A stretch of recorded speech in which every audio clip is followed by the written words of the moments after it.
શહેરના એક ગૌપાલકે અયોધ્યા ખાતે રામલલ્લાની પ્રતિષ્ઠા થવાની છે ત્યારે 108 ફૂટ લાંબી અગરબત્તી બનાવી છે જે અયોધ્યા ખાતે મોકલવામાં આવશે। શહેરના ગૌપાલક અને રામ ભક્ત વિહા ભરવાડે 108 ફૂટની અગરબત્તી બનાવી છે જે અગરબત્તી આવતા મહિને અયોધ્યામાં જ્યારે રામલલ્લાની પ્રાણ પ્રતિષ્ઠા થવાની છે તેના માટે બનાવી છે અને અગરબત્તીના દર્શન બાદ ભવ્ય શોભાયાત્રા સાથે અયોધ્યા અગરબત્તી લઈ જવાશે। જે શોભાયાત્રા સંદર્ભે મહત્વપૂર્ણ બેઠક મળી હતી જેમાં મેયર પિંકીબેન સોની અને સાંસદ રંજનબેન ભટ્ટ હાજર રહ્યા હતા। વિહાભાઈએ 108 ફૂટ લાંબી અગરબત્તી બનાવી છે। 3,500 કિલો એમાં દ્રવ્ય વપરાયું છે અને સુંદર મજાની અગરબત્તી બનાવી છે।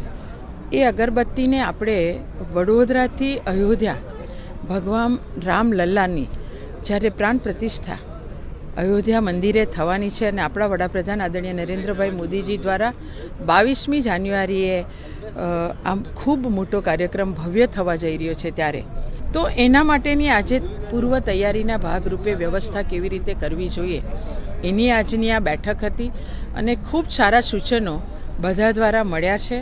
તારીખ નક્કી કરીને સીએમ સાહેબ સીઆર સાહેબ આ કાર્યક્રમમાં પધારે એ રીતનું પણ આયોજન છે। એટલા ગૌપાલકોનું નથી, આપણા વડોદરાનું છે ને વડોદરાવાસીઓએ ભેગા થઈને આ અગરબત્તીને ધામધૂમપૂર્વક સાંસ્કૃતિક કાર્યક્રમ કરીને સાથે આપણા ગુજરાતના ગરબા, વડોદરાના ગરબા, ડાયરો, આ બધું આપણા સંતોની વાણી, આશીર્વાદ અને આ બધા સાથે આપણે કેવી રીતના આયોજન કરી શકીએ, અલગ અલગ ટેબલા બનાવીએ અને રથ દુમાળ ચોકડી સુધી જાય તો આવું આયોજન કરવાનું છે। તો આવો આપ બધા જ આ કાર્યક્રમમાં જોડાવ અને જોડાઈને આપણે સુંદર મજાની આપણી આ અગરબત્તી રામલલ્લાને અર્પણ કરીએ, અયોધ્યા પહોંચાડીએ।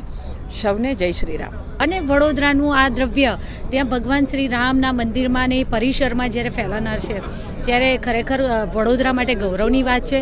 કલા અને સંસ્કૃતિની નગરી વડોદરા કહેવાતી આવી છે ત્યારે સૌ ગોપાલક સમાજ દ્વારા આટલું ભવ્ય આનું અગરબત્તીનું નિર્માણ કરવામાં આવ્યું છે તે વડોદરા માટે ખરેખર આ ગોપાલક સમાજ વિહાભાઈ અને તેમની ટીમ આપણા માટે સૌ ગૌરવ સમાન છે। વડોદરાના આપણા વિહાભાઈ ભરવાડ દ્વારા 108 ફૂટ લાંબી જે અગરબત્તી બનાવવામાં આવી છે જેમાં આપણે જે હવન યજ્ઞકુંડમાં જે આહુતિમાં અર્પણ કરતા હોય એવા વિવિધ દ્રવ્યો ભેગા કરી અને લગભગ 3500 કિલોની વજનની આ અગરબત્તી તૈયાર કરવામાં આવી છે। ખરેખર વડોદરા માટે ખૂબ આનંદની વાત છે અને આ ભવ્ય આયોજન થઈ રહ્યું છે ત્યારે એમાં આપણે આયોજકોના લિસ્ટમાં આપણે પણ સલાહમાં સાથે જોડાઈ શકીએ તેવી તક મળી છે તો હું પોતાની જાતને ખૂબ ધન્યતા અનુભવું છું એ માટે। આ અગરબત્તી સતત 3 થી 4 મહિના જેટલો મને સમયગાળો લાગ્યો છે એને બનાવવા માટે। અગરબત્તીની અંદર 376 કિલો ગુગળીનો ગુગળ વાપરવામાં આવ્યો છે, 376 કિલો ખોપરાનું સીણ વાપરવામાં આવ્યું છે, 280 કિલો જવ વાપરવામાં આવ્યા છે, 280 કિલો તલ વાપરવામાં આવ્યા છે અને 425 કિલો હવન સામગ્રીનો પ્રયોગ કરવામાં આવ્યો છે અને 1475 કિલો ગીર ગાયના છાણનો પણ આમાં પ્રયોગ કરવામાં આવ્યો છે।